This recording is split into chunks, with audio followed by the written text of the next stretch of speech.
Hi friends, welcome to my channel. இன்றைக்கி வந்து ஜவ்வரிசி சர்லாக் எப்படி செய்ய தான் பார்க்க போகிறோம்.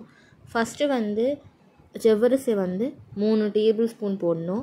அதுக்கப்புறம் ரெட் அவல் வந்து 2 டேபிள் ஸ்பூன் போடணும். நெக்ஸ்ட்டு உடச்சக்கல்ல 1.5 ஸ்பூன் போடணும். பாதாம் 4, முந்திரி 4 போட்டு இது எல்லாத்தையும் வந்து ரோஸ்ட் பண்ணணும். ஃபஸ்ட்டு இப்போ நம்ம எல்லாத்தையும் வந்து வறுக்க போகிறோம். ஃபஸ்ட்டு பாதாம் முந்திரி வந்து வறுத்துடுங்க. அப்புறம் உடச்சக்கல்ல போட்டு வறுத்துடுங்க. அதுக்கப்புறம் ரெட் அவல் வந்து கழுவிட்டு நல்லா காய வச்சு அதுக்கப்புறம் தான் வந்து நம்ம ரேஷியோ எடுத்து இப்போ நம்ம வறுக்க போகிறோம். ஓகேங்களா? நான் ஃபஸ்ட்டே வந்து கழுவி காய வச்சுலாம் ரெடியாக எடுத்து வச்சு தான் நான் உங்களுக்கு காமிச்சேன். இது அவலில் போட்டு வறுத்துட்டு அதுக்கப்புறம் வந்து ஜவ்வரிசி போட்டு நல்லா வறுத்துடுங்க. எல்லாத்தையும் சேமாக வறுத்துட்டு ஒரு 15 மினிட்ஸ் வரைக்கும் இதை வந்து எல்லாத்தையும் தனித்தனியாக வறுக்கிறதுக்கு ஒரு 15 மினிட்ஸ் ஆகும். வறுத்துடுங்க. என்னடா இது ஜவ்வரிசி வந்து குழந்தைங்களுக்கு கொடுக்கலாமா அப்படின்னு சொல்லி எல்லாருக்கும் டவுட் இருக்கும். எனக்கே டவுட் இருந்து தான்.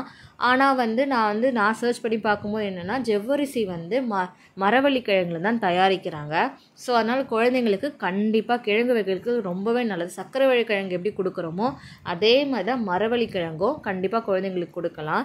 ஸோ அதனால் பயப்பட தேவையில்லை. இது வந்து வெயிட் கெயினும் ஆகும், நல்லா குழந்தைங்களுக்கும் வந்து குஸ்தியாகவும் ஆவாங்க, குழந்தைங்களுக்கு நல்லாவும் இருக்கும், சாப்பிடவும் ரொம்ப பிடிக்கும். என் குழந்தை கூட ஃபஸ்ட்டு பிடிக்காதுன்னு நினச்சேன், அவளுக்கும் ரொம்ப பிடிச்சது.